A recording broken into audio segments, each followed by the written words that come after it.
welcome to Wolves of God podcast, where basically two buddies talk shit about reality and talk about how the past was so much cooler and so much better and how we wish we were there. Alright, so kind of the subject of today is we basically rewatched The Last Samurai, and I've seen it probably like at least over 10 times, and then Ragnar hasn't seen it in a few years, so we rewatched it, and then it just made us wish that times like that were still around. And so we want to talk about The Last Samurai today. We'll talk about all kinds of shit, and we will mostly shit talk. But one thing I wanted to point out first is the opening scene of The Last Samurai. Hold on, let me screen share. That's the first piece of audio you have to cut out. Oh, is it? Okay. Why don't you say it louder so I can hear you when I'm going over it? No. Yeah. Don't make me, what's the word? Project? I don't want to project. I'm already loud. Say it louder, I'll leave it in there. No! Use that, damn it. Alright, can you see my OBS? Yeah, it's it. Alright. It's full up. So when we rewatched The Last Samurai, we did take our time to kind of commentate over several things, but from the very get-go, this image always did stick out to me because it's pretty telling about how government in general treats soldiers, especially this one who's got pretty heavy PTSD and is definitely an alcoholic. But then you see, like, right in the center of the shot, there's like the sunlight shining through, but also all these tattered American flags.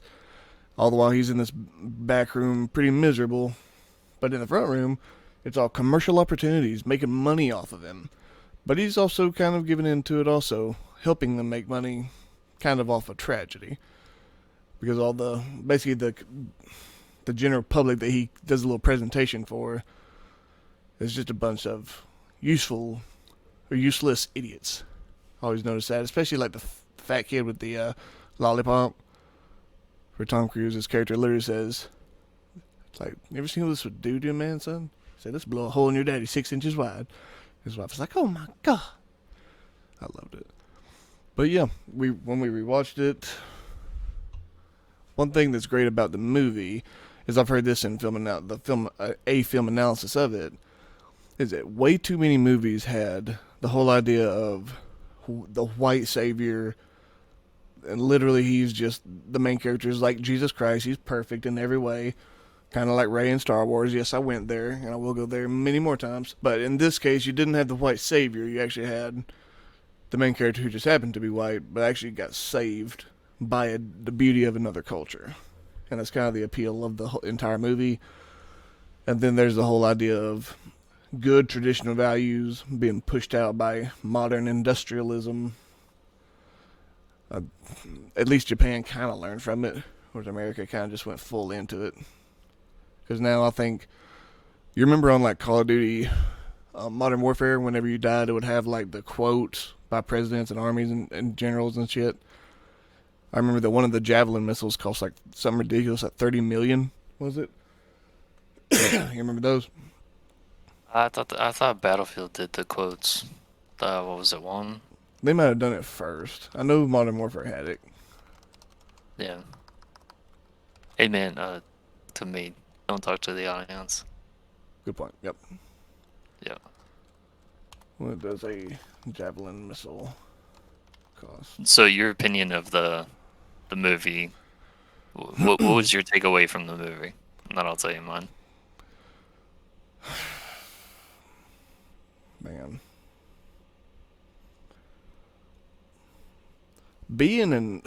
I feel like I kind of get a lot of different things from it, but one of the main things that actually sticks out to me is the whole.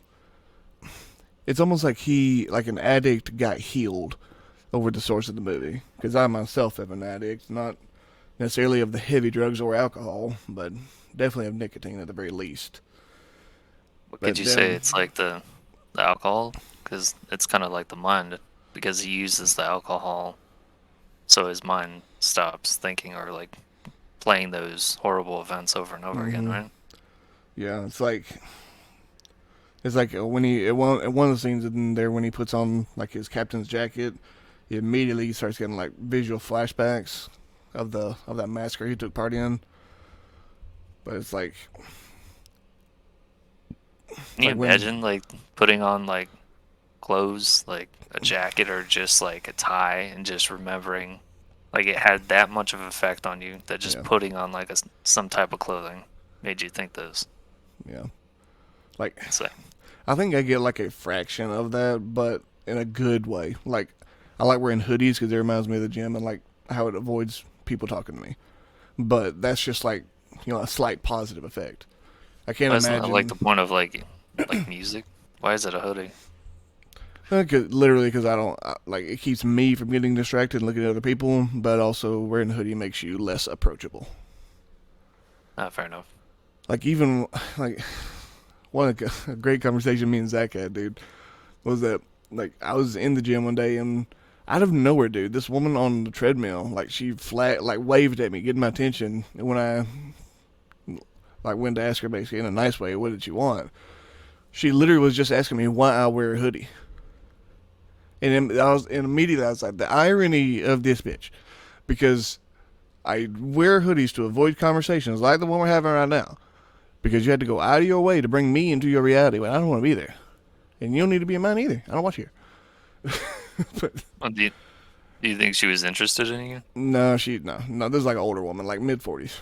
Uh, so just like nosy. Yeah, exactly. Like, look, she was. I don't know. She was just lonely, like trying to start up a conversation. But if you're lonely, I'm not the one for you. Like I've got so many different examples of like self-imposed loneliness. Like I don't need an old woman who goes to Zumba classes to keep the same shape body she's had for 20 years. I don't need that kind of friendship. But yeah, um, but yeah, and it was. Have you ever seen the movie The Patriot with Mel Gibson? Yeah, that's been a while now. Like he had kind of had the similar thing to where he caught his son putting on his old war uniform, and the son was just like he was just trying on just to see because he wanted to be in the army also. And then when the father saw him, you could tell he was remembering. It just didn't have any visual effects on the screen like in the Last Samurai. And he Well, told him isn't like that like immediately, take it off. isn't that? But that's like different in the sense of like most like good parents don't want their kids to go through like the same thing that they did because he thinks of like all the things that he had to go through and he doesn't want his son to go through such things, you know? Yeah, for sure. Plus, he also made it a mission to kind of keep the truth from his children, like what he actually did. Like he only ended up telling Gabriel, who died later. Spoiler alert: it's the Patriot. I don't feel bad, but What year did that come out? dude, like 2000s maybe. Hold on, I'm curious. You're actually gonna look it Of up. course, 2000. I nailed it. Oh yeah, damn 2000. R.I.P. Heath Ledger. Anyways, but yeah, because he only ended up telling Gabriel what happened. Like the other two boys were way too young to understand. Even though they kind of saw their father beat a guy to death with a hatchet, so that counts for something. But that's what I take away from the movie is the idea of an addict like being saved by. It's like a the great thing about samurai culture, bro, is it always stresses and this is like Eastern cultures in general. They always stress like a relationship between man and nature. Like this is one of the things I actually learned in that history class I took. It's called Neo Confucianism, and it was like this. That's when they actually started really pushing the idea of giving advice of how humankind should interact with nature. And it always said that nature was superior. We see that sometimes, obviously, in the Last Samurai, like all the cherry blossoms and like the temple. But there's several good lines by the character Captain Algren. He says he knows that it is here, and he's talking about the village. He says, "Here's the first. It is here where I've experienced my first undisturbed sleep in many years." That kind of speaks for itself. But I feel like everyone could do with a little more nature and a little less nurture. Like if you even want to call like a modern city or community called today, like that could be nurture. But I think we need to spread out. Then there's a whole idea of like cities being toxic and bad for you. Well, I mean, if you look at like the Japanese culture, they were like they're like on an island separated from like seas, right? Right. But like every time like somebody came with like different technology that advanced them like hundreds of years within like seconds. That's And true. then so their culture adapted too like way too fast in a way Yeah. to where it was worse than just like some different things happening, say like certain technologies that come out now. It was like a huge advancement and a lot of cultures like in this movie at least I noticed that the samurai didn't want to give up their ways because they felt it wasn't just like, oh, they have guns now, they're going to use guns, we can't use our swords. It was more of like the culture, like Exactly. then they're modernizing the clothes, like they all had the yeah, what is it, like European or like modern clothes at that time Yeah. from other cultures, and they were doing it like all the way through. Yep. Like it wasn't just like one little thing; it was like all different things Hmm. coming out immediately, and that was like huge advancements. Like it's like it's somebody like sailing to America right now Yeah. and coming, and it changes like the whole landscape of everything that's going on and Yeah. everybody's like beliefs. Yeah. And And it they was just had way too much advancement, way too quick. right, Like the samurai didn't even say no advancement; they just thought it was too quick. Like, yeah. Well, they were getting rid of values as well. right. That's like changing. It's not just Hmm. like a simple change of clothes. And like you said, like nature and stuff like that, they were Hmm. building what Railroads. was it, like roads, railroad tracks, and like Hmm. the train and like the death that comes with that smoke. Yep. It's a whole another thing. Is that wasn't it? Was it Japan or China that like got so badly polluted that like they were literally It's China. selling? Was it? What were they selling? Not Well, air, that's now fresh too, water. man. Yeah, that's China. You said. Ah, yeah, China's pretty bad. I don't know if it's Japan. I haven't heard anything about that, but I know China's really bad. Good. If it's between the two, I hope Japan is not polluted. I don't know. But I love the idea that he was just even even though you could tell he was damaged at the beginning of the movie, he kind of did fit when he started back into like the whole training and military environment. He started to fit a little better there because it's almost like he found a little purpose just to keep him from, falling back into the abyss. You could tell he didn't necessarily like it, but really the only time he started getting into a bad mindset again was when the bullshit Captain um no Colonel Bagley when he told him that they were gonna have the regiment march on the railroad or they were gonna march on the samurai after the samurai attacked one of the railroads. And that's when he did the whole, tell this man if he does not shoot me, I will kill him.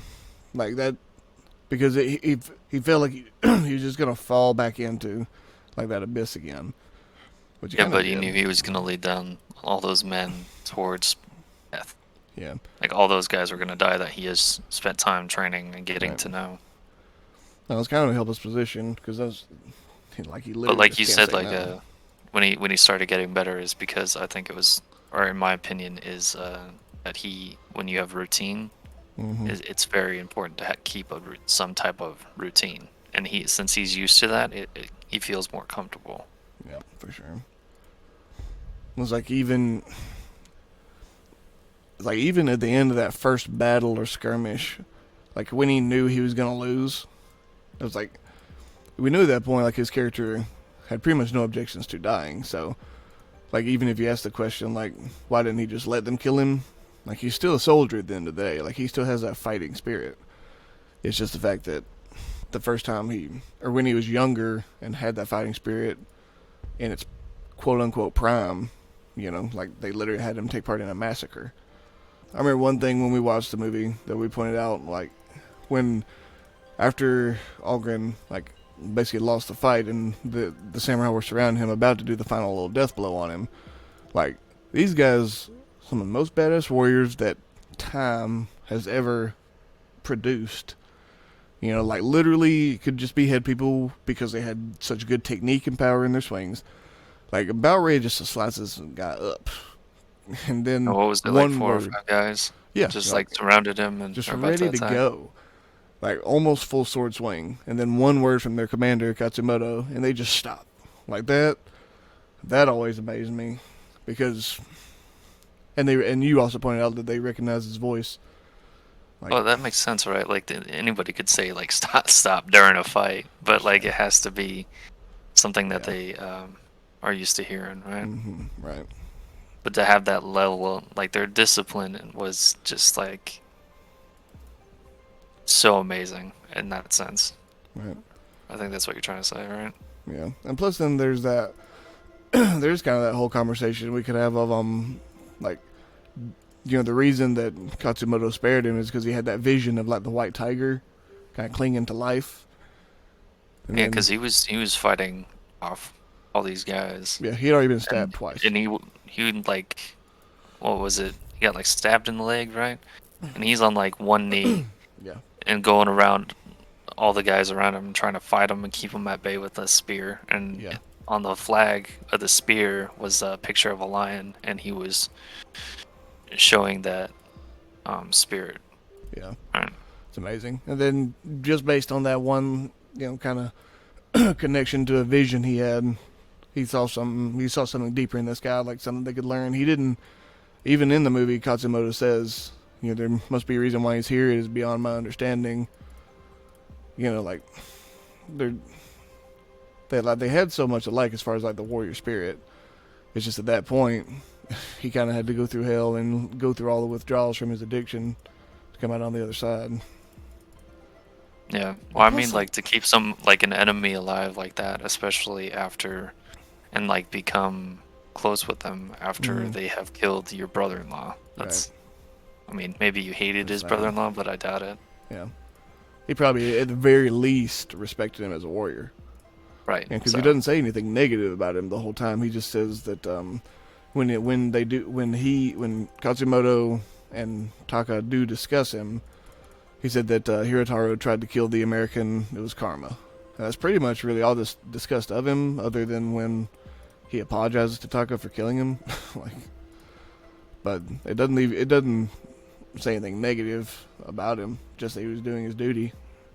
You know, which I mean, that is that samurai spirit. What is it? Katsumoto says, a samurai cannot stand the shame of defeat. It's like, yeah, but it okay, was like the serve thing. I found that fascinating.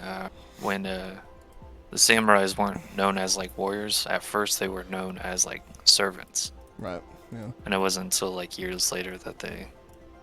I don't know how that happened though, but mm-hmm, that's pretty crazy to go from like servant to like warrior status yeah. after. Yeah.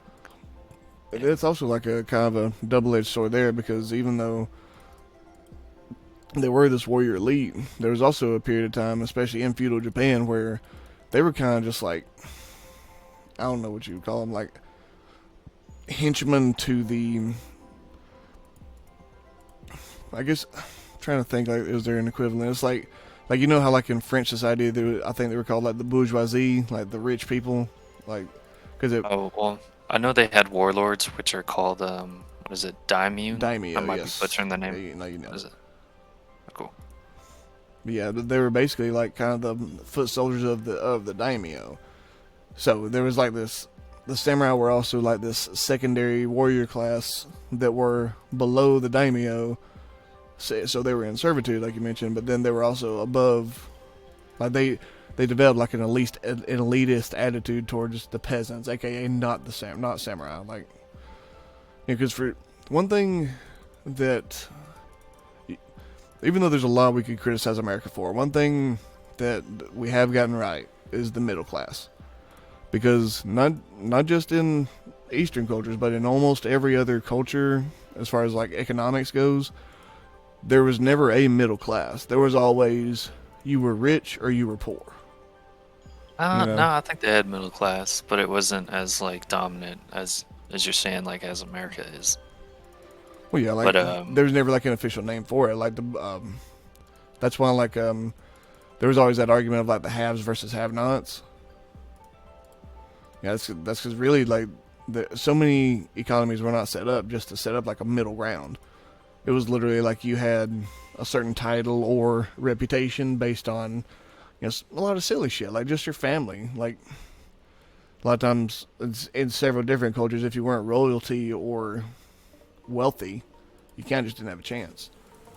It's like you remember what serfs were?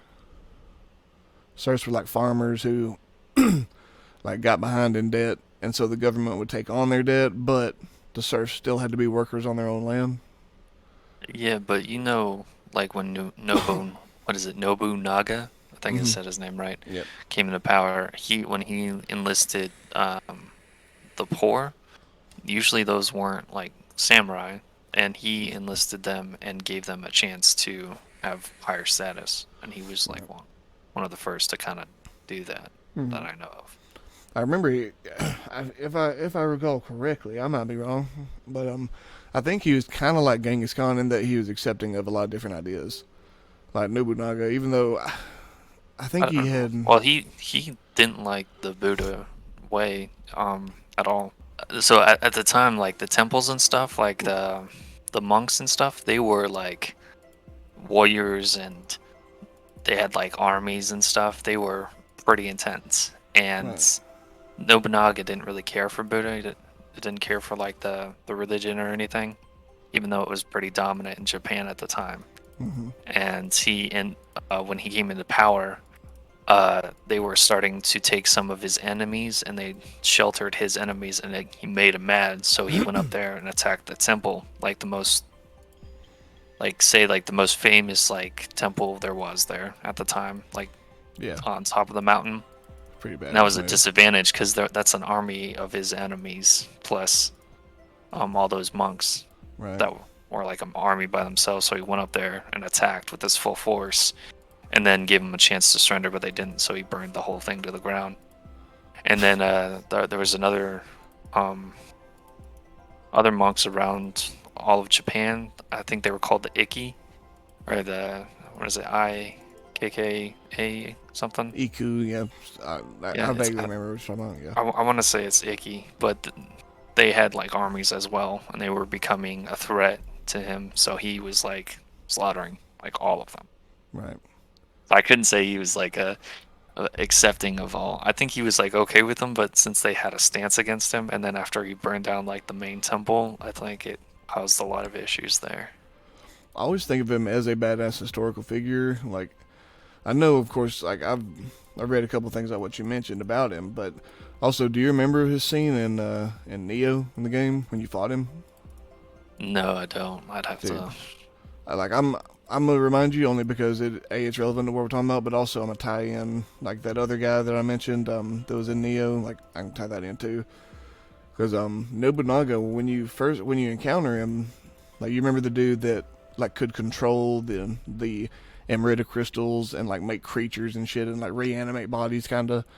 Like he's the one that actually reawakened Nobunaga in the game, because in the game, if you follow the game's timeline, Nobunaga was already dead by this time, but he reanimated him, kind of like in Naruto.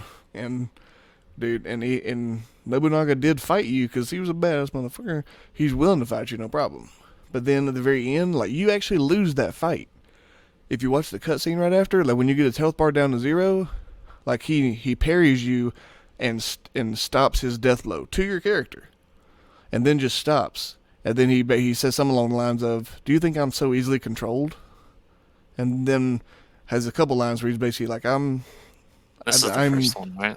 First game. yeah. I can actually. You want me to pull it up and screen share it? 'Cause I'm pretty sure it's easy Nah, to I'm find. looking it up. Okay, but yeah, like that. That was the first time I'd actually heard of Nobunaga, or at least like get an idea of what he was like, quote unquote, in a video game, you know. Yeah. But I always thought of that. And what's cool about Neo is like, there's so many characters in there that were real people. Like the actual okay, like the whole story of the Last Samurai, and there being the idea of a white male being any kind of advisor slash friend slash compatriot of the samurai, or we can just say like daimyos or the shogun, in feudal Japan. That is actually based on one true story. That always blew my mind because, like, Especially the fact that, like, unlike Tom Cruise, he wasn't brought there. He was a pirate, right, which is exactly, literally a smuggler.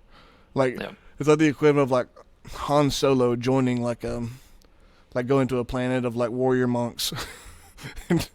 Like it's just kind of ridiculous to think about because they're like Tom Cruise's character in The Last Samurai and the real life guy whose name was William Blackthorne. Like they do have a lot in common, even though William Blackthorne, he was never depicted as like this great warrior.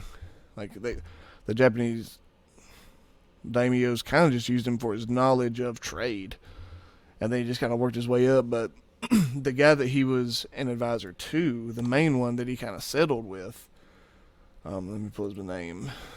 Name is Tokugawa Ieyasu, and that is the guy that's you're actually fighting on the side of in Neo, like your ninja buddy Hanzo. I think that was his name, Hanzo, wasn't it? Yeah. Yeah, yeah, That was his name. yeah.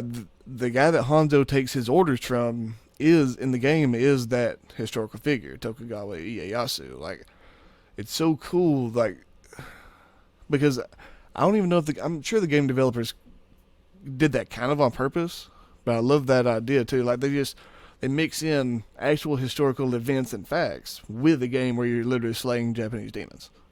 Like it's so damn well done. And even like in The Last Samurai, like it's not even that he become like they kind of set that up at the end of the movie because it kind of leaves you with the possibility of him becoming an advisor to the emperor. Because that emperor says at the end, "Will you tell me how he died?" And then he replies with, "I will tell you how he lived." So like the movie kind of lets you use your own imagination. Like Tom Cruise's character could have went back to the village primarily, but then might have went back to the emperor just to advise every couple of months or so. Like I don't think that's outside the realm of possibility because he probably definitely earn some respect in the Japanese culture as the story of that battle spread. Let me drink water.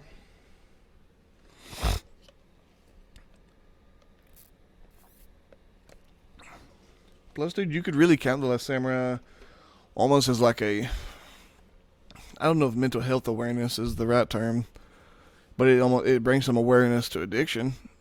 And because I can't think of really another movie that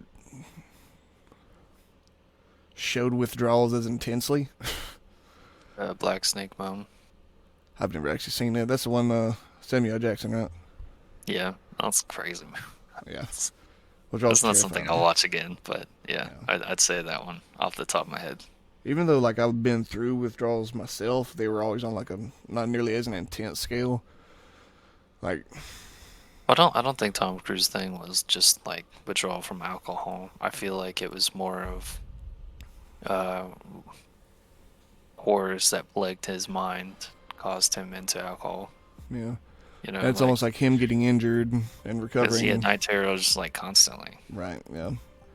And then like right before he wakes up, almost or semi healed in the village, like he looked horrible, like so damn bad.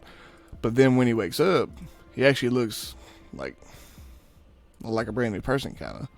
Like his eyes are a Yeah, little but clearer, that's yeah, that's after he gets through the withdrawals and Yeah, stuff. literally, like has to go through all the shakes and shit. Like Oh, yeah. horrific. And like he's screaming for like sake that Hmm. scene, Yeah, and he's asking for that, and he can't even like move. He can't even sit up all the way. yeah. And And the like, reason he's screaming for it's because he can't get it, and he wants it. and then they also do a good job in the movie of like the people taking care of him.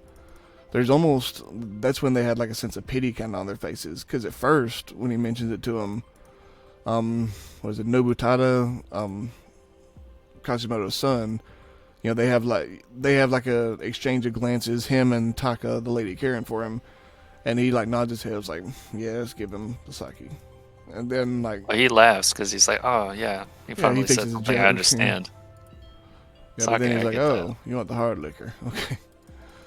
And And then then he takes the cup, drinks it, and then he takes the whole bottle, and that's when they're like, "Oh shit!" oh He's like, yeah, "Really? yeah. Oh boy." Yeah, so like you can imagine like at some point in that like their Understand there. disgust of the character mixed with their duty of having to care for him. There's probably a sense of pity that developed in there because I mean these are not heartless people. Like plus Right. they basically knew nothing about his character other than he was American and killed what was the guy's name, Hirotaro, the guy in the red armor. But I'm sure they weren't prepared just to see the guy going, like the captured enemy going through heavy, alcohol withdrawals. Like, it's enough to bring pity out of anyone. But then, like, when he wakes up, like, I remember so many things about it now. Like, things that I noticed even when I was younger and watched it, like, they set the things up so well because they didn't have to tell you. Like in that scene where he shows him walking into like in the little tea house and he's tracking mud in on his shoes. Like it's shot in a way to where it tells you something's out of place, something's bad, and then you kind of put it together in your head. It's like, wait, most of the time, they wear slippers or no shoes inside. It's little details like that because literally a few minutes later in the movie, he goes, well, he doesn't go out of his way, but he adapts to that, and like he didn't have to, bro. Like he's a prisoner. Like he knew these people weren't gonna outright kill him unless he just asked for them to and started a fight or something. But it's like the first time he's really kind of showed any grace to someone in the whole movie, other than what was his buddy, Zeb, the guy that Billy Connolly, the guy he plays. Other than that, he was pretty much an asshole to everybody else. Even Mr. Graham, the first part of the movie, when he like he gives him that speech about the scalping, like grabs his hair. You're like, nothing, Jon Snow. Yeah. But yeah. And then he slowly starts incorporating it, and like to me, also, dude, I always loved this when I was a kid too because I remember thinking I would have done the exact same thing. Like the first time he puts on the kimono and like he looks around in like the little tea house, make sure nobody's around. Then he starts doing karate moves, by the way, that he knows nothing about. This is just like shit he would have seen like in a theater or something. And Yeah. then it's so good because I remember thinking I would do that exact same thing. I did that same thing when I got a gi for jujitsu, Brazilian jiu-jitsu, by the way, not even Japanese martial arts, but I did the same thing. I had karate moves that I knew nothing about, like the paper tin. Yeah, but he But probably was like, my balls feel like free. I, I can feel the wind. dude, Place I've never felt before. this plays into my argument. We need to bring back kilts. I don't care what people say. I'll wear a kilt. I don't care. Nah, But yeah, that's too much. yeah, That's too far. bring it back. Bring it back. Nah, nah. You, Yeah. you, you can Plus, wear that all by yourself. dude, it used to be even worse than what I'm thinking about. At least I would wear underwear with the kilt. It'd be I'd boxers and pray free to balling. God that you would. Like, No, but think all about right. it. Like when kilts were the fashion icon, they didn't. Yeah, that just takes a little wind, man. Yeah, And then it ruins everybody's day. Like, I'm no prize neither. I don't want dude. I want to a show little you wind this breeze. Like, thing. I don't know. I've seen enough anime to know that that happens enough. If you wear some type of short skirt, it's going to happen, For no sure, matter what. guaranteed, It's not a bro. windy day. It's not supposed to be a windy day. But where's that breeze coming? It's coming. Bro, I am gonna show you this website because at one point, like, I'm trying to think if I'd actually ordered anything from this website. Like there are so many different kinds of kilts. There's actually one I saw that was called a battle kilt. Imagine, You're gonna make me look imagine. at kilts No, right no, no. now. I'm not gonna make you do that. Don't worry. But You're just gonna tell me about them. imagine if a kilt and a fanny pack had a baby. That's what a battle kilt is. I It's think I've seen that. it's equal parts horrifying, but also interesting because, like, I Why? Why is that interesting? Well, because I mean, the only critique you could have of kilts as a like as pants would be no pockets. But with this one, you now have pockets. How do you have a warrior kilt? That doesn't protect your balls at all. Well, I doubt they had anything else to wear back in the day. Ah, come on, man. They invented that what is it? The organ pipe? What's Which that? one? The the the one with all the horns and stuff. It's in like every Irish song ever. Bagpipe. Yeah, Bagpipes, yeah. If they can invent that, you that's a can't good tell me point. they couldn't invent something better to protect themselves. Yeah, that's true. That's a good point. Yep. Or they honestly like most of the time they had like just these little pouches that would go on their belts for their kilts, which I find hilarious. Yeah, I think I've seen that. And it, yeah. Yeah. Dude, my hair, my legs are way too hairy to wear something like that. Like I can't be showing my legs off like that. Dude, my legs have always been way too small to fit my upper body, and it pisses me off. Like the only point, Really? yeah, the only point where they didn't bother me was back when I was like powerlifting and literally squatting, 600 pounds every couple months. Then, like when people knew that, I would invite them. I was like, "Go ahead, make fun of my legs, bro. They're like several times stronger than you. Make fun of them." But even then, they were still small. Yeah, are they like little like Chicken sticks? legs, for sure. Chicken legs? Yeah. Nice. Now, from the knees up, I got those thunder thighs for sure. But just from the knee down, bro, those calf muscles are pathetic. I feel like you're trying to sell yourself right now, and I don't know why. No, like I'm just legit. Like I have super small, like legs below my calf. So kilt Like really I wouldn't know make me more look good. about you than I wanted to, Well, especially about your tough. legs. Like I'm gonna have to Reevaluate somehow our forget friendship. this conversation. It's okay. All I'm saying is like, All right, samurai stuff. Yeah, let's go back to that. how do we I don't even like get this here? Oh yeah, because conversation. we were talking about the kimonos. Yeah. And then after that, you had that infamous scene where he starts, being sword trained by Ujio. And like Ujio was like, I loved his. He almost basically just said, "Get the fuck out of here. Like, we don't want any party." Then Katsumoto's like, "Let's see what happens." And then Ujio What? beats him up for a few months. At the part Oh, where he when starts he sword like. training. Oh, I thought you meant like kind of skip that one scene where it's like the porn rain, Oh or yeah. Yeah. it's before he puts on the kimono and he's like the kids are fighting. He's watching them, and the other kid beats the other one. He's I don't know their names, but his son, Yeah. what is it? His son Yeah. tells him to try it, and he tries it, and then what's his name comes around, And at beats this the shit out point, of him. yeah, the kid is actually wanting to fight him, because he knows all he knows is this is the guy that killed my dad. So like, so he definitely has that desire. If he can beat him legitimately, he's gonna. And really, I mean, other than just brute strength from him being older and all, the kid like had good technique and all. So, Yeah, he, but then Ujio showed up. He's like, "Hey, quit bullying my buddy's kid, rather." I think he just wanted. He didn't think he deserved to even hold Yeah, a wooden sword. yeah. And 'Cause that's why he wanted, because he kept asking him to like drop it, Yep. and he wouldn't, and that's when he started fighting him. Exactly, yeah. And then I All looked right, it up because I was should we even curious. call it a fight? Because he just Ugh, it was beat just the like crap out of him. it was like in a sense, I think they were both kind of getting what they wanted, because you could tell Uji wanted to beat the shit out of him from the first time he saw him, Yeah, and I then think his character kind of wanted to also get a little beat up and feel pain and punish himself.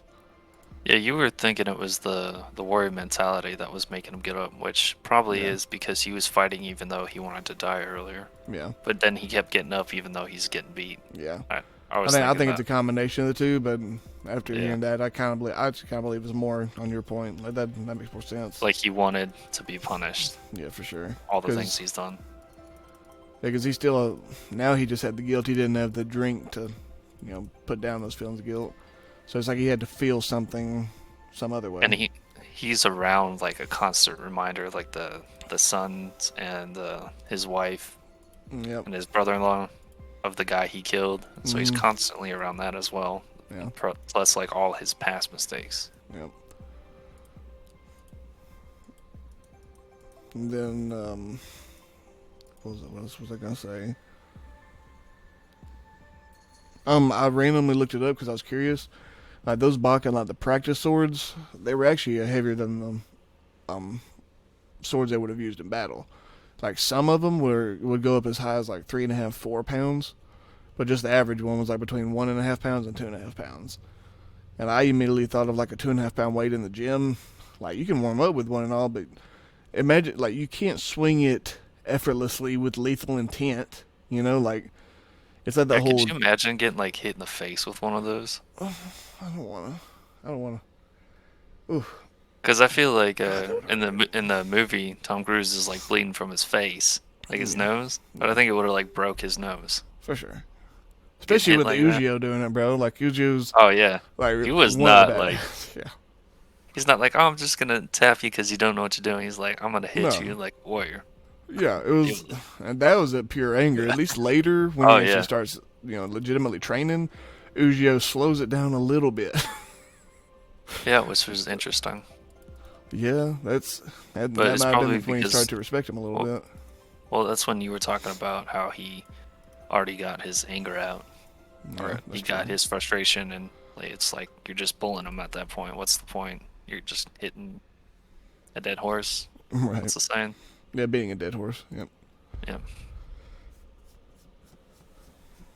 It would have been so cool to have actually like just to imagine like actually training with samurai, bro. Like I've always loved sword fights in general, just because they're so At this entertaining to point, watch. But we'll never like train with an actual one. So they're like kind of, or at least like the a dying original breed. ones, Yeah. unless there's like a little hidden village that nobody knows about, which I doubt at this point. It's like it's just another reason why, bro. Like I was thinking about it earlier today. Like, dude, gunpowder. There's probably no. I can't. Like the amount of cowards that have taken life just like through no skill. Like Yeah. gunpowder has contributed to that so much. Like the only time in history you could probably find something similar to that would be like when knives became a thing. But even then, like knives and swords, I you have to mean, have some skill. You know. the Romans, their formations and their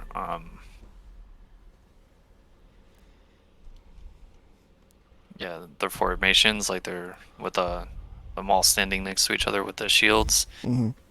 and their battle tactics are like what won them so much, or like they gained so much because they were better prepared. And Right. because like some warriors, they didn't grow up like just like training all the time. Some of them just trying to protect their village or family or whatever, right? Right. Yeah. But Romans, they like trained everybody. Mm-hmm. They had like a One thing huge, Romans got intense, right. yeah. And then they had like you were saying earlier, where he was telling his warriors to stop, and they stopped. The Romans had the same thing, where a commander could give a command and they would do it Right. without hesitation. In the movie, dude, I also love all the conversations he has with Katsumoto as they're learning about each other. Like Yeah. he's just so like disarmed by how polite Katsumoto is, and like really Katsumoto had like true explanations at first. He was like, "I want to know my enemy. We're both students of war." Like very true, but I mean, Yeah, but he was like the top guy, and he was like really smart, and you could tell. But he yeah, was probably caught off guard by like how Luffy was. Like he just yeah, that's like true. Especially with like how polite the yeah, Japanese are and to each just like other. like almost carefree in a Hmm. weird way. Because like most commanders are like not like him, in Yeah, any that's a good way. point. He was like, I actually like listen to people. I talk to everybody. He goes around, Hmm. entertains the people. Yeah. And like I know I brought this up when we were rewatching the movie.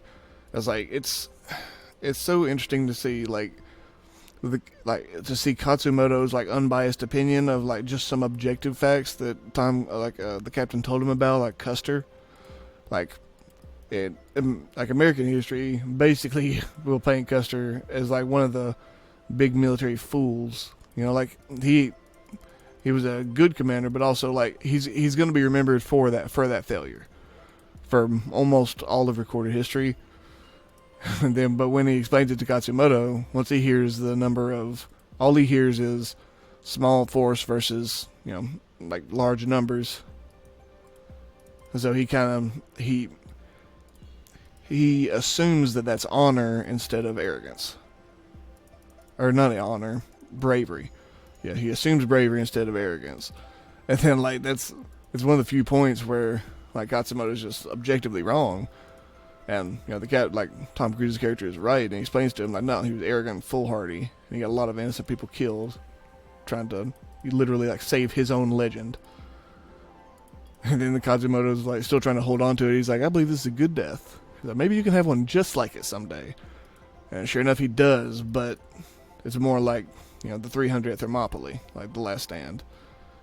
Like, I love that scene because it just kind of goes to show like where Katsumoto was right and wrong at the same time, because like he liked the right things about Custer's Last Stand, but just not the governing like politics behind it, like what all was going on in the context. Yeah, it was crazy that he brought up the whole 300 thing before even the movie came out. Yeah. So. Oh damn, he did. I just not thought about that. Yeah. It makes you really think, doesn't it? It's like, oh wow.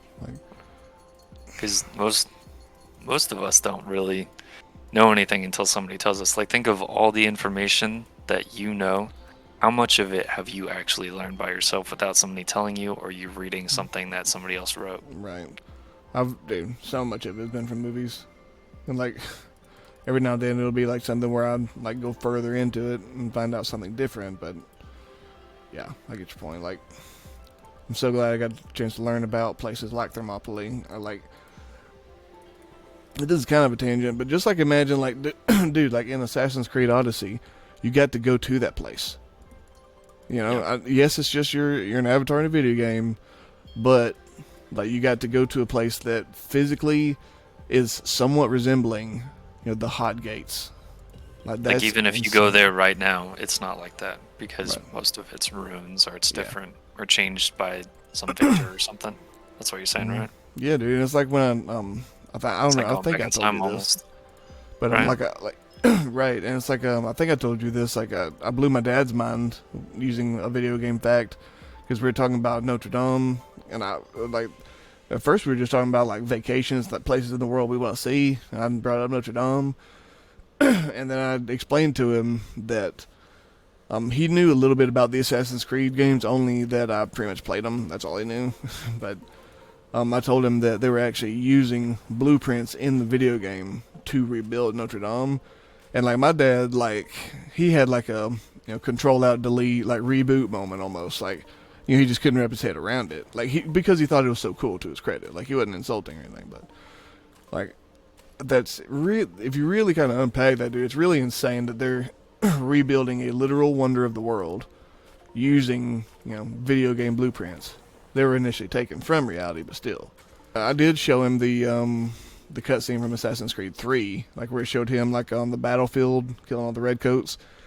And like the trailer? Yeah, like like me and him had like a little debate, not even like an argument, but like we just discussed. Like he knew about the game series, but then when I told him about them using the Assassin's Creed Unity blueprints to rebuild Notre Dame, like that would have been like. Alright, dude, one of the other things also that was huge in that movie is, seppuku, which, like, I know sometimes it's called, harakiri. They even had, like, a separate one for women. I found that out because women had their own version of seppuku, but it was worse, if you can imagine. Well, worse debatable. Where they just took, like, a short dagger, like the one that guys stabbed themselves with in the gut, and the women just slit their own throats. I think. I don't really know which one's better or worse, but both suck. But let me put that image up on the screen. Like I found this on Pinterest. You're not sharing screen. Okay, sorry. Yeah, okay. Application. Okay, there we go. Oh yeah, that. Yeah. Yeah, because I found that image on Pinterest, and me and Zach have talked about it before. You know, because man, like we ain't even got him to have like the whole religious talk, but there, like one of the things you can probably think of also is like in specifically in Catholicism, but also in Christianity, like suicide is like the taboo sin. You know, like it's because it's. I've heard some say that it was viewed that way because that's like one of the prime examples where you can basically play God and take control of your own life and end it. That's like, you know, like unspeakable almost. Like a lot of times Christianity and Catholics will just teach you that if you commit suicide, you just go right to hell. Like of all the reasons you could have to think how wrong that is, you know, you could have a different reason for each. Like what if like a mentally ill person who has, say, schizophrenia, what if they're heavily medicated, not medicated enough, too much, and Are you they talking commit about suicide? like Mr. In Between? Maybe. Because remember his brother? I mean, he helped him with it, but Yeah. he was just at the stage where his body Right. Which couldn't like do it. it's like as I had this quote from the Hannibal show, like at one point I'll try to make it semi vague, but there's a person in the show who's got cancer and is terminal, and they're having the whole discussion about suicide or euthanasia, and Hannibal's got a quote where he says, "If one can no longer function in an acceptable way, one has the right to die." And I was like, "Damn, that's deep." Why are you Because being vague? it's not that old of a show. Yeah. It's a good show, man. I don't want to spoil it. It's a great show. Wait, you want to spoil like other things, but this one you're like, nope. Exactly. Too close to your heart. You can't You're spoil it not just a wrong, little bro. bit. You know, I do. Yeah. I do love the show. Like, Yeah, but that's a good point, because I mean, if you're like brain dead, do you really want to like just keep living? oh, dude, like, uh, you might have That's to a cut some of huge this, like but argument, right? yeah, you might have to cut some of this, but bro, the minute that diapers even enter into the conversation, I'm gone. I Yeah. am gone. Not a fucking chance in hell anybody else is gonna wipe my ass. I'm just not. Like that's, you know, some people have different lines. You know, But some isn't that people, like some people's dreams? Like, I want to be so rich that somebody else wipes my own ass. dude, it's like that Tom Segura bit where he talks about he wants to get to the age where people talk to you like you're a pet. Uh, I thought you were trying to bring when he like kills it or like does so good at something, they start taking years off your life because he's like, you know what? I'm just this has been too long. Yep. Just take some Yeah. years of my life away. That's cool. Or he also had a bit where he talked about how like you could jump into the future if you're doing really well. It's like they come to you like in 10th grade, and I'm like, yo, you killed it this year, and he's like, I know. So they're Oh yeah. That's his thing. Like, kid, I know. and then they're like, so how many years do you want to skip? And he's like, 10, 20. Yeah, I think that we're talking about the same thing, Yep. right? But I thought it think was pretty sure. he was talking about death, right? No, Like I taking think years it's two away? separate things. Because I know there was one. It's so bit, similar though. Yeah, I didn't know he had that bit. yeah. Because one's talking about like taking years away, but the one I'm talking about Yeah, I is know talking that about one. having you like skipping years, like going. From, I didn't know that. No, Yeah. I didn't know that. Pretty That's funny funny. because he's like, because one boy dude, he's like, when he says when he hears someone say like I want to live to be 90, then he's like, whoa, have you seen 80? It's a good quote, man. Like, why? No. Dude, and he said, I saw my grandfather the other day, and he looks like a goblin. I was like, damn, I was like, damn, man, it's so true though. Oh, it's fucked up, but it's dude. That some people have different lines, man, different standards of like when they like. It's an ugly discussion, bro. But dying of old age means dying badly. That's what it comes down to, you know. Like, There are some lucky few who do go peacefully in their sleep, and we should be envious of them because some people go really badly, bro. I'm saying this like I'm remembering all the times I worked in the funeral home, bro. Like some people go in a really bad way, and Yeah, I've seen some pretty bro, bad ones. yeah, like Hey, how about I bring this olive branch to you? How about what if, like when we get older, like we get like it gets worse and worse, right? Until you turn into like a goblin, basically, right? How about like immortality, like vampires or something, where you're not having that? Would if you I really want to live forever? if I did not want kids, for sure, yes. But since I do want kids, that I've always been of the opinion Oh, why, that why, why is that? like because I think kids are like nature's way of it's almost like nature's version of immortality. It's like procreation Right. equals a life beyond your own. But dude, it's so weird. Okay, Because this like is watching your kids die, that's not something. I thought definitely that's not. what you're trying to go with there. No, Because no, no, that no, that's no. something that, Wouldn't wish on my worst enemy. yeah, it's Yeah, it's so weird that you actually brought this up, dude. Because there's literally an episode of that Highlander TV show that I talk to you about sometimes, and the name of it is The Samurai. And the whole purpose of the episode is kind of the origin of how the main character actually got his katana that he uses. It's a great episode. Like, we need to watch it one day, just when we have like an hour carved out.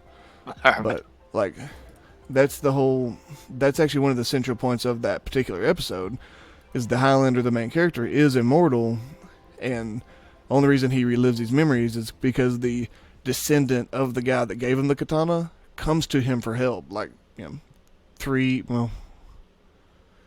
about 200 years later. And so he has like a double take. I was like, man, that'd be like a next level freaky cool experience, but also like it might like I don't want to spoil some things of the episode for you because I want you to see it, but like just with immortality, like your memory, your sensitivity to memories, like it would probably weigh so heavy that eventually you'd probably want to experience the end.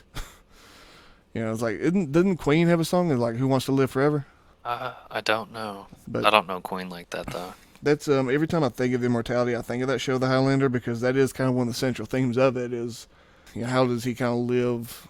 How does he live with himself? How his actions are going to echo through eternity, and he might literally experience the consequences of his actions, but centuries later. It's like insane to think about it that way. Yeah. But yeah, if I didn't want kids and all, bro, I'd for sure want to be immortal. For Like sure. it reminds me of that line in The Samurai from Tom Cruise where he's like, why would I leave when, or like not fight when everything I love is here? Yeah. Like over time, you're gonna lose everything Yeah, exactly. that you love or have Hmm. come to love. Have you ever Right? seen the movie The Green Mile? Of course I have. Yeah. It's a sad movie. Yeah, dude. Yeah, it gets me every time. I'm unashamed. Like, Yeah, like it's it's like it's a the hard way one to they watch. describe it there. He has like that's kind of like his long life. It's not necessarily immortality, but it's pretty similar. Like longer extended life than normal. Like they kind of set it up as like a punishment for him doing not necessarily the wrong thing, but just the idea of killing one of God's chosen few. We'll say angels. Why not? Like that's an interesting concept. Like because then longer life or something close to immortality is being used as a punishment, which I When think you it say is. like innocence, like instead of angel though, That innocence is better, yeah. yeah, because you're talking about the one that gets executed, right? Yeah, John Coffey. Yeah, he's like innocent. Yeah, like even he has Uh, like the literal childlike innocence. Like that's yeah, how his character is, yeah. It's good yeah, stuff. it's man, God that's damn, dude, that movie will fucking I get me. Ugh. I don't want to talk about that movie. Yeah, dude, same. There's some parts of it that I don't. If I even hear the audio, I don't have to watch it. But if I hear it, I'm just no, get it off, stop it. Yeah, That movie tore me apart, bro. Like, it's one of those movies. I mean, you've described several movies like this, but it's one of those like you wish you could go back and watch for the first time, but also I kind of don't want to go no, through that again. I know. I'm good, man. Damn, dude. But yeah, like it addresses immortality in that way. fuck, like, you ever seen the movie Interview with a Vampire? It's also got Tom Cruise. I don't know. It's got him and Brad Pitt, and it's portraying them as vampires. And it's another thing of immortality because, like, the main character, Brad Pitt, like, from the get-go, like, basically Tom Cruise's character could read his mind when he was human and knew that he was wanting to die. And so, excuse me, he took this opportunity to take his life, or he could have like a pupil, like a sidekick kind of thing. And like Brad Pitt's character chooses to be reborn as a vampire, but he's also kind of miserable about it, because like he still doesn't see the point in living, even with the gift, quote unquote, of immortality. They have a lot of cool discussions in that movie. I'd recommend it. But yeah, immortality is like I'm trying to think of like a good way to say it in my head. It's like, how would your senses like? It's like that movie discussion. Would you rather be a vampire or a werewolf? It's almost like that. Like, what kind of immortality would you want to have? Um, like, would you just stop at a certain age and just stay that way for hundreds of years, or would you really like when you're 200, you're the equivalent of like a regular 70? I thought you were gonna be like, when you're like 200, you're like 5. That's some Benjamin Button shit. No. That's backwards. That's all that is. It's Because Benjamin Button, the older he got, the younger he looked, right? yeah, but he never made it to 200. He was like 100, right? Yeah, I think so. I never Yeah, but really that's cared for the backwards. movie. But we're talking about like Yeah, the equivalent. yeah. It's like that show I told you about, Invincible. Like they describe it as an interesting way. It's like the older you get, the slower you age. And I was like, what? like I couldn't wrap my head around it, but it makes sense also. It's like Where nature. something's stupid and something smart at the same time. Yeah, like nature is trying to give you a sign of, hey, you're getting older, it's on the way out. Meanwhile, your body is like, LOL, fuck off. That's kind of a like amazing idea because he says that he's explaining immortality to his son. I think he says that if when he's like 100, he'll look 30, something like that. That's what got me thinking about it. Sorry, went off on a tangent. I was learning about the seppuku thing, about how it wasn't just like to their stomach like what we traditionally know, like where it's just like they shove in their stomach, kill them. A lot of them like dug in there all the way and like pulled their guts out. Yeah, and then like at the end of their lateral cut, they would sometimes do like they would go straight up too, like toward close to the sternum. Yeah, but sometimes it wasn't just like suicide. Sometimes it was like a statement. So like literal disembowelment. Yeah, so when Nobunaga became the head of the family, the advisor didn't like it and disagreed with it for some reason because of how he acted at the funeral, or he's known him his whole life. But he did that, and he didn't do that just to kill himself, but as like a statement that this guy, it's like a weird way, like it's almost like a political statement, kind of. Yeah, kind of, yeah. But Yeah, like, I read about it's that. pretty also, intense. Like, yeah, like I'm gonna pull my guts out. I'm making a statement, and that's my last one. See ya. It's like that story of like I think it might have been Tiananmen Square. I forget what the protests were about because I wasn't alive. Don't give me a history lesson. But why not? But by that boy, you can. You probably know more about Tiananmen Square than I do. I know it was part of a System of a Down song lyric. dude, I actually have no idea what you're talking about. But it was basically like I think it was started as like a students' protest. But I know, actually, let me look it up because I don't want to get it wrong. I know some of the details of it. I just want to make sure it's Tiananmen Square. Are you talking about the protest where they like set themselves on fire? Yes. I don't know which one that one was though. Who did that? I know it was a monk. Oh yeah, that's right. Yeah, dude. I know what you're talking about. Yeah. I got it pulled up here. I don't know, man. If you're making a protest, which way would you want to go? Like pulling your guts out, or like setting yourself on fire? Oh, my guts are gonna be fucked up for sure. Yeah. I ain't set myself on fire. Yeah, you're fucking mind. I Like, guess it's like um, I want to find the guy's name. Give him a shout out. you're gonna miss shot, dude. That's messed up. Oh god, I could think of so many fucked up jokes right now, dude. How about the famous picture of the dude standing in front of the tank, like just like putting his hand out? I fucking hate that picture. I know it's supposed to be artistic and all, but it's like you realize if the tank Have just you fired. have you heard the?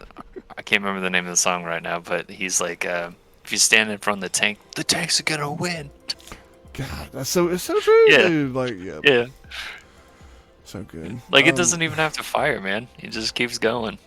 Dude, it's just. It's over. Or imagine like just the cockpit opened and just the guy like shot him with a pistol. And missed. The guy like flips in the bird and starts running away, and then the tank kills him. That would be amazing. Oh yeah, but yeah, that one monk set himself on fire. Like, and he either was like barely walking around or not moving at all. Like I remember. What was he protesting about though? I forgot. I don't know. Like You just looked it up and you didn't look up that. You just looked no, up I that just he didn't was know like the guy's moving name. around or not, or his Yes. name. Yes, Nice. that's who I am. I mean, I guess you gave him a shout out, which is weird. I don't think we should be promoting that. You set yourself on fire. We're gonna give you a shout out. No, we're not. You get all the Instagram followers. Nope. Nope. This shit gonna Not be doing that. lit. Nope. Please tell me you heard the last thing I said. I did, and I was choosing to ignore it. Moving on. Oh, that's funny, dude. Okay. I'm just reading over it. Give me a sec.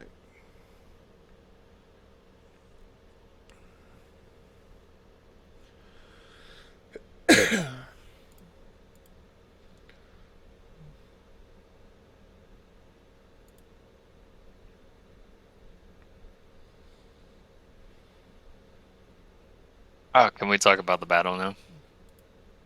Yeah. Okay, what was up with the samurai?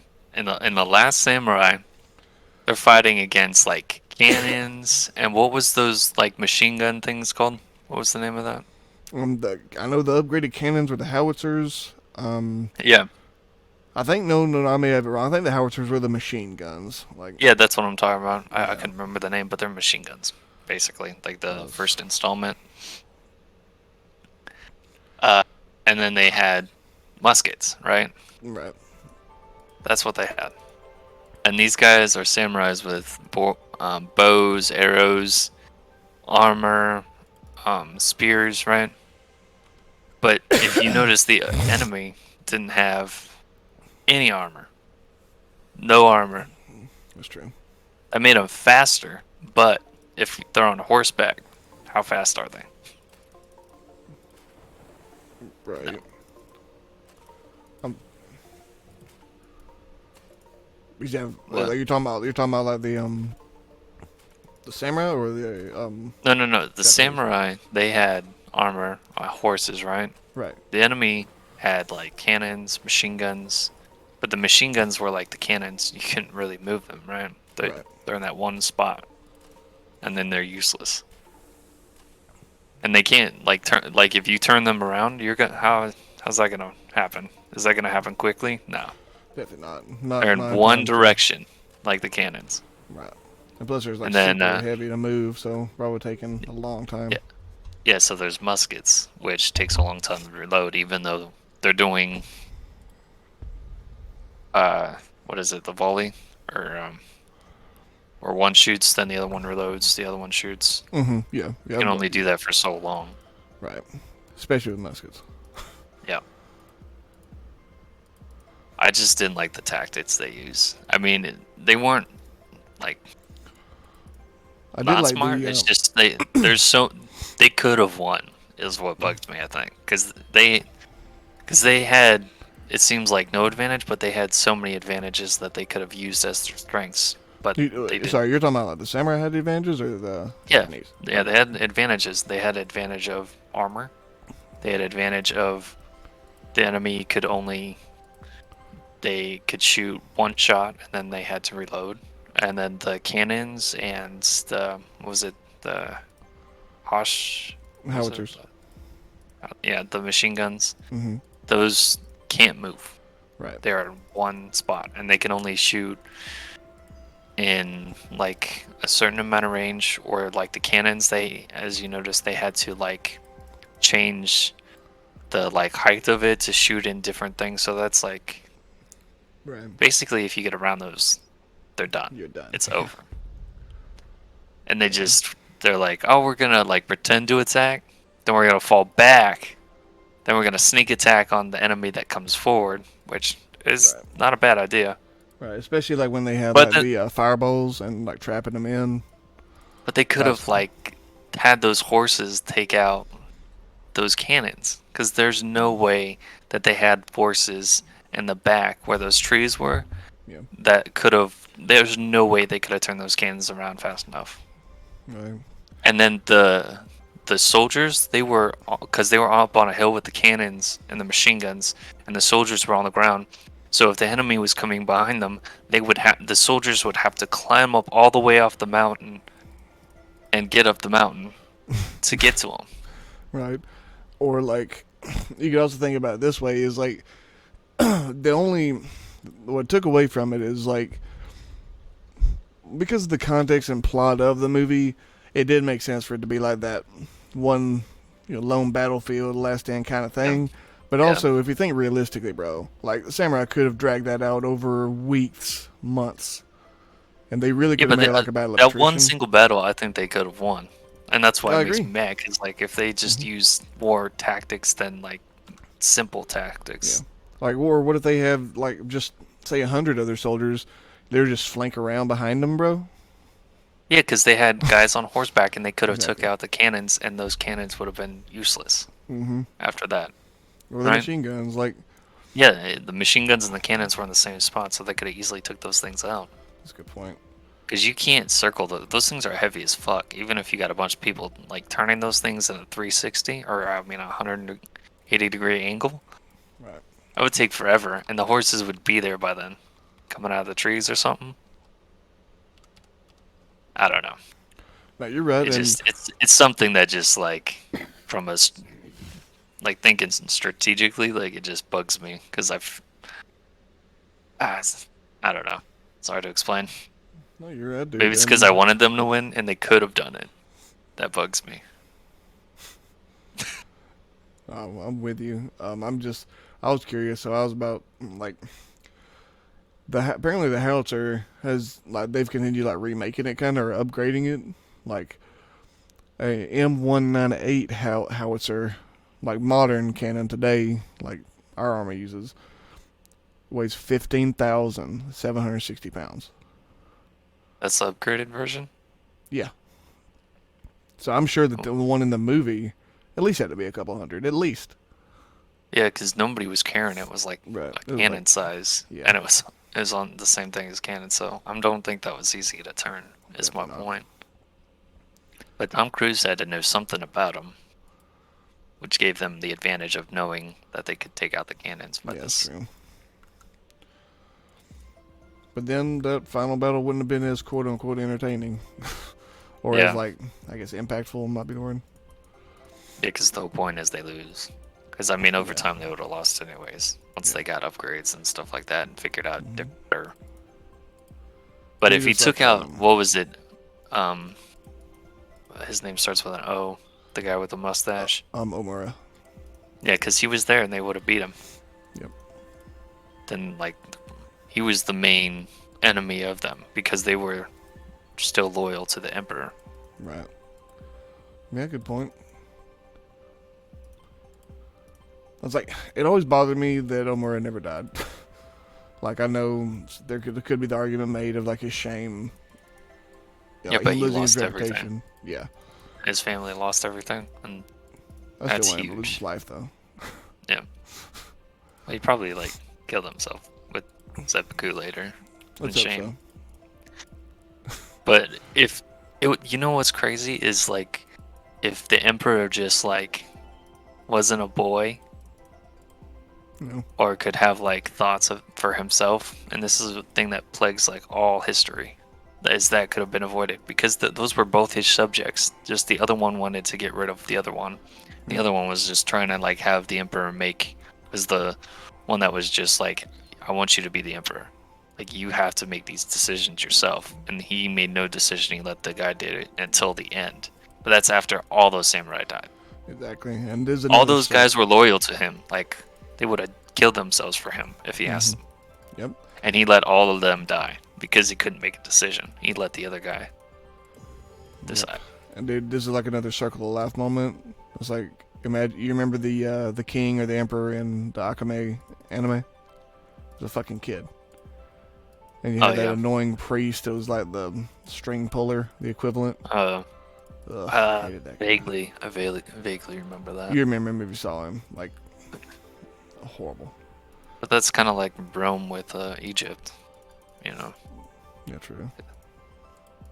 They had kings in Egypt, but they weren't really kings. Yeah. You actually got me thinking about Braveheart, because Braveheart, even though, of course, different context, different war and all, but that movie is actually, like, Mel Gibson actually made it a point to include battle tactics that were brand new at that time. Like, that war actually produced, like, them using the equivalent, like, the huge spears to stop the armored cavalry. They would take literal, like, trees and just make spears out of them. That was one of the first times in history that was used, if I recall correctly. I'm not 100% sure. Nah. But maybe trees, yeah, but, like, that's... I mean, even, like, how far away is Japan from Scotland? Too long. Yeah, samurai used mostly spears and then swords. And then the spears were to get them off the horse. Yeah, so it would, yes, probably spears of that size then. I wouldn't say it was like he did use like great tactics and yeah, but yeah, battle tactics I think are everything back then. Mm-hmm. So. Especially like, dude, that's what 300 nailed. Like the whole Spartan phalanx, bro. Like, yeah. If you were just to explain, sorry, go ahead. What were the Persians' best strength? Numbers at the time. Numbers. And they took that away. Mm-hmm. It's so brilliant, dude. Like, even if you just explained the concept of the phalanx to someone, like, you could imagine someone thinking, okay, yeah, that makes sense. I get that. I understand the logic. But when you, like, that movie, like, it's always going to be known for its amazing visuals. But the visuals, like, when you saw them in the diamond phalanx and, like, and you saw just how the horseback charge just stopped and motherfuckers getting bodied, like, just because it's how did Leonidas describe it, like, because every shield was protecting someone else, like, how to say it, like, your protection was not even your shield necessarily, it was like, the guy beside you, which freed you up to strike when the time was right. Yeah, that's something the Romans took and made it even better. Yeah. Which is pretty impressive. Yeah. Battle tactics is one of those things, like, I could see myself, like, if it were like an academic field, I'm sure it probably is, but I mean, like, if it was like a elective class at college, I would love doing it, or love learning about it. Oh yeah, man. It's like one of my favorite things. Like, I love it so much, like in TV shows, movies, anything. Like, games, yeah, all over it, man. Like, I'm kind of that way with, like, the idea of, like, sword fights. Like, I remember me and you have the same opinion about sword fights, because, like, the gun's, like, easy kill, and the sword fight's, like, skill. It's not just about, it's skill, right? Sorry, go ahead. No, you're good. And, like, one of the things that was most frustrating for me to learn, but also, like, I'm glad I know it, is, I watched some of those, like, fencing is an art that's still alive and well today, like, And the guys, they would be like YouTube videos of them like reacting to famous sword fight scenes. You know, scenes that in my head I thought I was like, oh man, it's perfect. They ain't gonna be able to critique anything. And then he would point out things that were clear as day, like a weakness or a flaw in the design of the fight, and it made perfect sense what he was saying. And I'd be like, damn, he sure is right. Like, like one of the things about sword fights is like long, like super long sword fight 1v1 scenes are entertaining, of course, but they're so unrealistic because like high level swordplay with warriors of that caliber, it still would be over in a few moves. And because at that level, like you're such a master that it's almost like you're playing with your chess but with your yeah, swords. that reminds me of the Last Samurai where they were betting on how many moves it was gonna take for him Yep. to beat him. Mm-hmm. Exactly. Yeah. Yeah, and it's like I remember I was kind of sad when I heard that just because it was me being amazed by the spectacle. But now like bro, if you watch okay, here's what I'm reminded of. Do you remember the cutscenes that came out for Star Wars: The Old Republic? I don't think so. I don't know. Okay, On the well, top of my head, no. in one of them, this is what stuck out to me. Is one of them it shows a guy with a double-bladed lightsaber, and what's so good about the cinematic is it doesn't have the original fun lightsaber thing of constant, you know, lightsaber hitting lightsaber, zoom zoom zoom zoom, all the sounds, the ones I can't do an impersonation of them. But in this Yeah, particular that's what you trailer, just try. yeah, I'm sorry. Cut that shit out. No, Get Stan. that off the screen, Jamie. Nope. Stan. But in the one cutscene I'm talking about, the guy with the double bladed lightsaber, he was actually a lot more precise, and there was even several moves where him and the guy he was fighting, they hit air because the other guy was dodging instead of just deflecting, because sometimes that's just the right Oh, move. which one are you talking about? I think Which movie? name of the trailer is You're talking about the Phantom no, Menace, the like first one? Star Wars: The Old Republic, like the MMO. Oh, I thought you were talking about that movie. No. The Phantom Menace. That lightsaber fight is like the opposite of what I'm talking about, even though it's still fun to watch. But I can actually, I'll pull it up. Well, I'll show you afterwards. But in the fight, like there's several times where like the guy and his opponent both stab at air instead because the other guy's more focused on actually dodging than parrying, and that's how a lot of sword fights would be, because it's like there. I think me and you watched a video one time of like a modern swordmaster reacting to sword fights in movies. Did I watch that with you? Which one you showed me? I know that one. Yeah, this is another one, and the guy actually reacted to the street sword fight with Tom Cruise in The Last Samurai. That's one of the ones he reacted to. Like, and it was cool because that guy, he was analyzing their foot movements. Like he was actually praising Tom Cruise for his physical movements. He's like, this is exactly how a samurai would move. And like, I remember that kind of floored me. Even though like, what? Well, your lower body and like sword fighting is the most important. Exactly. Same. It's Like the if you don't same have a with good like stance, you're boxing gonna too, be bro. Like boxing is footwork. yeah.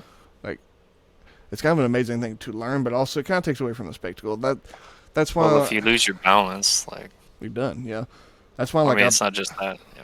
it's like even though I personally do not like watching boxing at all, I still have such a great like appreciation for like the high level, because it's it's like it's the next level battle intellect of like literally reading your opponent, like a chess match.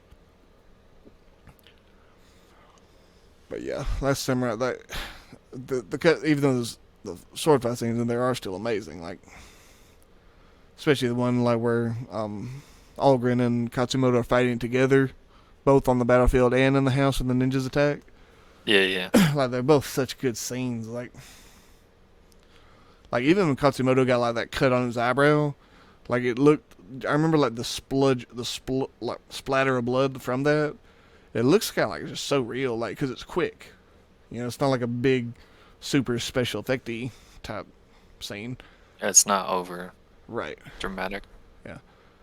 And then, now it did get a little ridiculous when he like threw a sword at the guy, but it still made it entertaining. Yeah, they did it like a couple times. Yeah, for sure.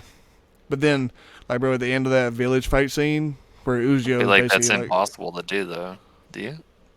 mm-hmm, I think you could throw a sword at somebody and kill them. for sure. But why would I ever give up my sword?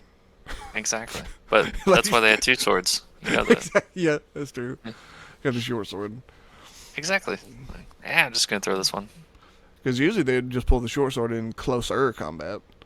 You know, like they Yeah. start like close quarters. Like there's another praise to the movie. That's exactly what Katsumoto did. Yeah, he had a long sword and a short sword. And he at one point he was even going super badass like Star Killer mode from The Force Unleashed, where he was like wielding it. I don't know how like underhanded might be the best way. You know what I'm talking about?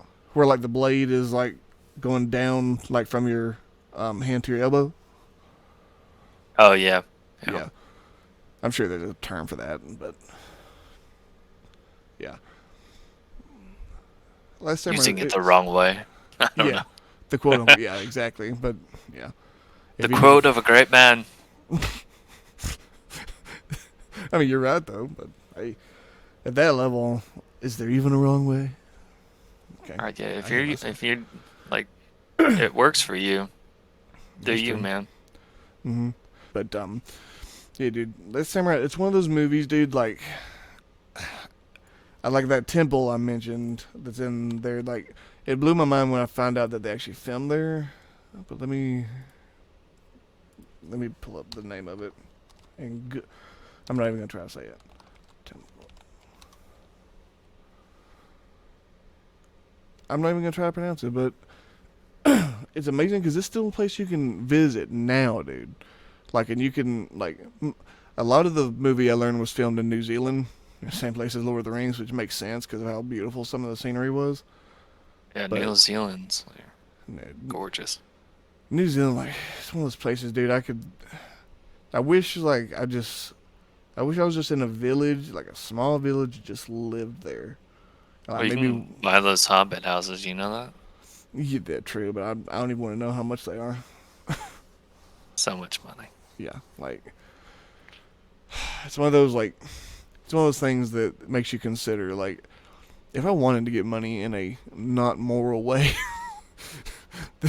this would be one of the reasons why I would do it. You know, To buy a hobbit house. for sure. That's why. For sure, I- dude. I'm gonna become a drug dealer so I can buy it. Why? So I can buy a hobbit house. That's why. Dude, let's be honest. Nobody. It would surprise no one if I did that. You're not Hey, wrong. But Like, hey, Pagan became a drug was- dealer, started robbing some people. They're like, dude, what do you do with his money? Bought a hobbit house. Like, that conversation wouldn't surprise me. Or like he bought a samurai temple or a castle. Oh yeah, dude, castle. Yeah, a castle. That would make more sense. dude. I believe that one more. But yeah, dude, the temple that they filmed it at, bro. And I'm gonna try to pronounce it. Engakuji Temple was built in 1282, bro. So that means that, like, even in the time period of the movie, that temple was already 600 years old. Or The close movie's to it. not that old. I know, but it's still, think of like, it's not old like in the grand span of things, but it's old compared Oh, to what shit like year, me Dick? and you see. Wait, say that. What was the year again? 1282. Yeah, that's pretty good. Yeah, like it's amazing, bro. That's Like, well built for sure. It's even got like the one of it's so cool. It's got one of those huge bells that like bigger than the bells of Notre Dame, big. Like I love that. Like it's one of those places like for sure like down the road a few years, bro, we need to plan like just going there. Like just explain to Jessica, this is a temple where we're gonna get in touch with our samurai spirit. Those words exactly. Exactly. She's gonna be like, "Shut the fuck up. Let's go." I've always wanted to go, and yeah, I think that'd be fun. Like I tried to look up videos of it, and some of them were just like kind of lame videos where it's like someone walking around like just the outskirts of it. Like it doesn't actually show the temple footage, and it's just like, why did you even film this? Like, why does anyone want to see like the literal walkway of a temple? Like, show me the temple. But I'm gonna try to find. That's my mission now for the rest of the day is try to find a good video on that. Fair enough. Um, Yeah. Is it? Do you want to like go end it somehow? yeah, I don't know how. You could just like say your ending thoughts on it, or like talk about Okay. like something ending of the movie, kind of like give our Okay. last thoughts on it or I think something. I can pull am something I? cool out of my ass here. Okay, just talk to me. Yeah, you're right. Yeah, sorry about that. But yeah, dude, like I love rewatching it every time because like it's always gonna be one of those movies that I wish I could go back and watch again for the first time. Just because, like, even from when I was young and didn't have all this like hate for the modern culture in my heart, even before I even knew I had that, like watching as a kid, I was just like, man, like, just the way these individuals carry themselves versus like the energy of this village, you know, like I imagine it was just one of those places like I could see myself fitting in as, like I could fit there like a glove, but obviously, the the divine saw differently, and it was like, I'm gonna make him born in 1991 when there's an asshole in the White House, and there's gonna be an asshole in the White House for the next 20 fucking years. Like it's so annoying, but that movie is one of those things that's like it keeps my hope alive for the beauty of other cultures because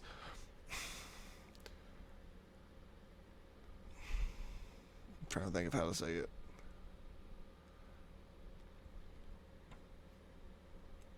I guess you could say the samurai spirit is something that definitely lives on today, but it's so fucking hard to find, bro. Like, I remember one time I watched this and I I looked up the literal definition of honor, and it's like a simple thing, obviously, but like the first definition is high respect or great esteem, and it's like really if you could just think about like how many people do you highly respect or hold in great esteem?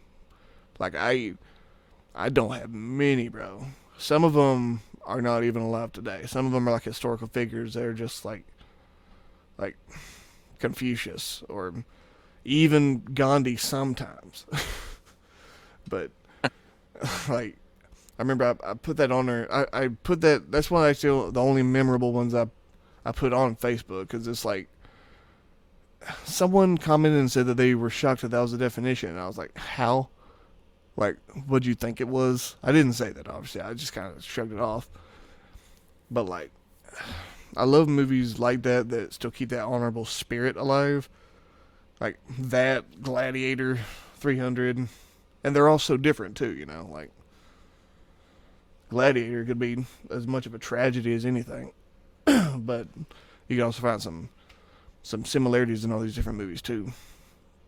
And plus the fact that it was like there was a guy in history that did almost this same thing. Like it sounds like a fantasy novel, which I'm sure there's been some similarities, but I did that a real life guy was a pirate, got stranded, and then became one of the most respectable advisors in feudal Japan history. Like if I could just imagine telling a kid that now, and the kid would be like, "You're full of shit." There's no way. But then you could like throw the facts at him, like, no, his name was William Blackthorne. It was 1860s. That's my closing thoughts.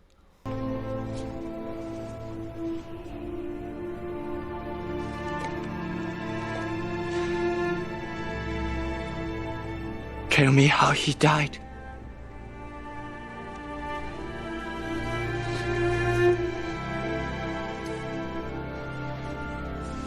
I will tell you how he lived.